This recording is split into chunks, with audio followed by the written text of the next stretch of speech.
I'm going to do my best to do this without cussing, but I cannot guarantee that I'm going to get through this video without cussing. So please, if you got kids watching, kiddos, if you're watching me and you're like, oh, Myron doesn't cuss, hey, yo, you had the wrong channel because I've cussed on this channel before. You know what? Fuck it, bro. What was that? Ah!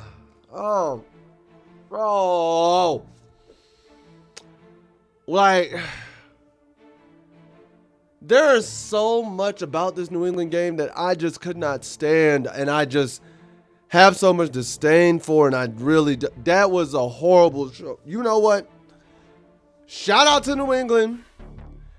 Dave Portnoy, you get the win today, because I damn sure was about to be on your ass, bro, because what, and we looked good to start the game.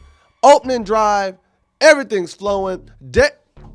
Not even opening drive. First play, David Moore goes out with an elbow injury. So now we're down to 3 healthy receivers. And Canals, we've been told you to keep Horn in rotation because we going through receivers like we're going through underwear, bro.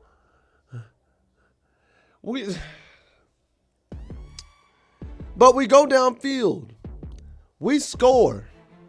Bryce threw a dot to Trimble in the back of the end zone when he did it, too. It was beautiful. It was great.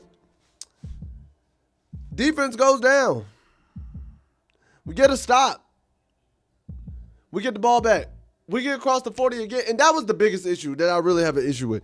It seemed like, at least the first half, outside of the opening drive, every time we got to around the 40 or the 30 of the Patriots, the offensive play calling just got really weird, really stagnant, and was just bad.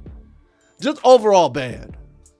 The run game was non-existent, to be honest, and those who go look at the box score and the stat line be like, oh, but we rushed for, no. That run game was non-existent for most of this game. But the key turning point was the first punt return. Not tackling. Gave them a spark. And then all of a sudden, they ramped it up.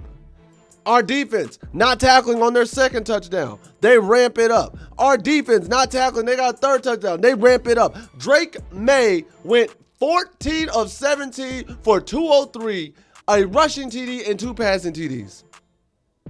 Drake May had a 3rd and 15 that he completed because we went cover 2 on 3rd and 15 and left the middle wide open on a dig.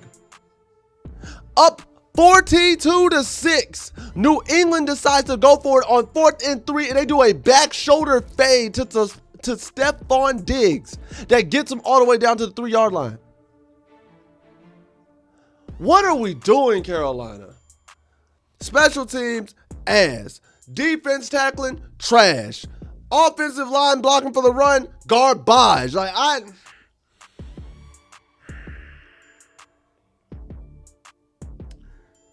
And a lot of you, there are going to be some of you who are in the Bryce hate train saying, well, we scored when Bryce Young got out the game and Andy Dalton went in. First of all, they started calling different plays for Andy Dalton that they didn't call for Bryce, which was very weird, and I didn't like that. But not only that, the same excuse that y'all said and made up as to why Bryce only did good against Arizona, like, oh, they were playing in a prevent defense. They were playing the backups. Guess what? Andy Dalton was playing the backups in New England. They weren't playing their starters. So don't give me that crap.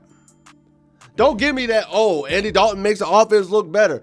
They were playing their backups. Shoot, we had ETN running the ball. It wasn't Rico, it wasn't Chuba. And I wish we had gotten T-Mac out of there too, but we only had 3 receivers, so you know what? Might as well just keep him in there because we can't do nothing else. Shout out to Mitchell Evans. You got your first TD today, bro.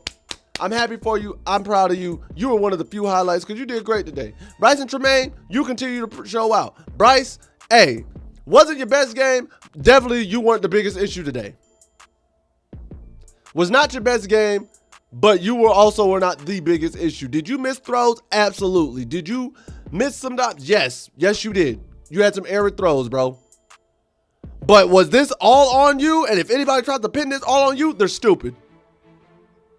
Because you're not going to sit there and tell me that Bryce Young is the reason why we gave up a punt return. Bryce Young is the reason why Like nobody could tackle Drake May or any of their running backs. Bryce Young was supposed to be sitting in coverage when we're just giving up pass after pass after pass. Bryce Young was the reason that Charles Smith-Wade tried to punch the ball out of Hunter Henry's hands rather than just tackling him out of bounds.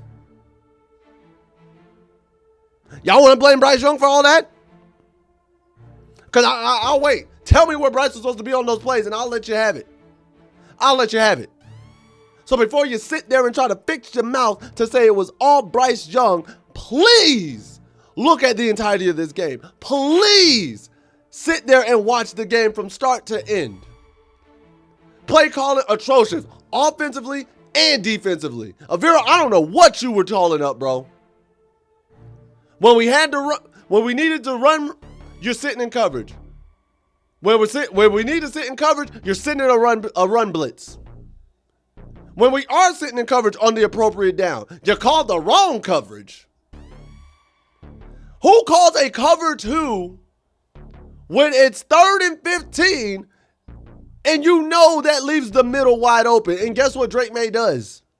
Hits it right in the middle and gets everything back. Literally. I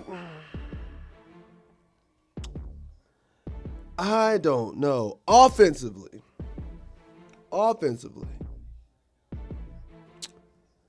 Dave. I've refrained from calling you out on a lot of stuff, but why did you go away from what was working offensively on that first drive? Why on 3 separate occasions when we have 3rd and 15 did you run the ball? 3 separate times. When it is 3rd and 15, we ran the ball and we hadn't had great rushing attack all day. 3. That was in the first half alone. But now you want to sit there and then try to throw once Andy comes in, because guess what? We have to throw situation. Bryce is frustrated because we're in a gotta throw situation, and you could tell in some of his throws. T-Mac had a couple drops, but there were also a couple passes Bryce just overthrew him. Bryce overthrew him, or Bryce didn't throw him in stride. And because we only had 3 receivers, guess what? You can't run everything the way you wanted to, but if you had you put had you put Jimmy Horn Jr. in the rotation, like we've been telling you to do since week 1, even if it's just for kickoff and punt, you would have had him available to still run 4 wide sets comfortably. To run a 5 wide set. The moment David Moore went out, that was the moment you realized, hey, I actually should have Jimmy Horn in this lineup.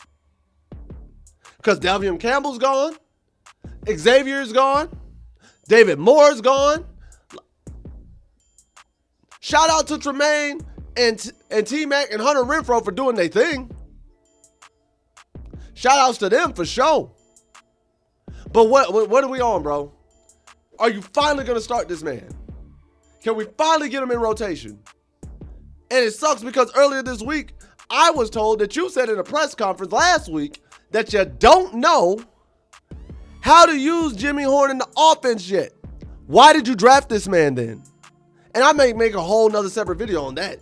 I think that's what I'm going to do. I'm going to separate that. That's going to be a whole different spiel because that just doesn't make no sense. But back to this game at hand. This is why Panther fans are so frustrated right now. Because how and why is it when y'all play Atlanta, y'all can play balls to the wall, lights out, like everything is on the line. But when we play anybody else, you're sporadic and don't show up. You just won 30-0 last week to lose 42-6 today. 42-14 or 13, I'm sorry. It was 42-6 until we scored that garbage time TD. What was the final score? This way I get it right. Hold up. Because I know some of y'all going to sit there and be like, oh, he doesn't even know the score of the game. Da-da-da-da. Whoop-de-whoop. No, bro. I'm frustrated and I'm mad. Final score, 13. Oh. It's fucking dumb, bro. And like I said, I'm doing my best not to cuss as much as I really want to because I think my mama might be watching some of these videos. But, hey. She know I'm a grown man, and sometimes I'm frustrated. This is not the birthday gift I wanted. My birthday tomorrow, and I got to go in with this sour note. Everything else has been great this weekend, so I'm going to go watch some other football. NASCAR is coming on. It's been going on for about an hour, so I can go watch that too. And I got a Lupe Fiasco hoodie, so awesome. I got small wins, bro, because this was a huge L. And Carolina, you can't be doing this.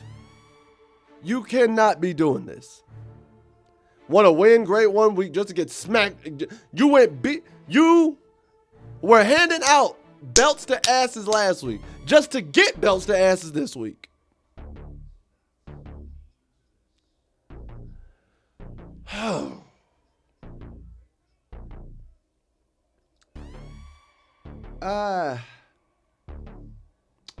And I told y'all, Mike Vrabel can coach a defense. I knew that going into it. And you know what the difference is between Mike Vrabel's defense and Carolina's defense? They wrap up. They know how to tackle. I did not see one time where they honestly missed a clean tackle. Had a clean opportunity to make a tackle, they made it every time. Every throw into the flat, they made the tackle. Coverage, made the tackle. They did not aside from the first drive, they locked in and were good to go. Special teams, night and day. I know it says we only gave up 1 punt return, but honestly, we gave up 2. Only reason the second one didn't happen is because bro got tripped up by the punter at the 10. And then they scored immediately after that. Their running backs had running lanes, our running backs didn't. Their corners and their safeties knew how to play in coverage, ours didn't. Because tit for tat, yes, on paper, Drake May had a way better day. Way better day. But honestly, it's kind of like what happened for us last week. When your defense is doing things like that, it's easier to execute on offense. Way easier. So, Carolina, I'm going to say this. Get it together. Get it together. I'm out.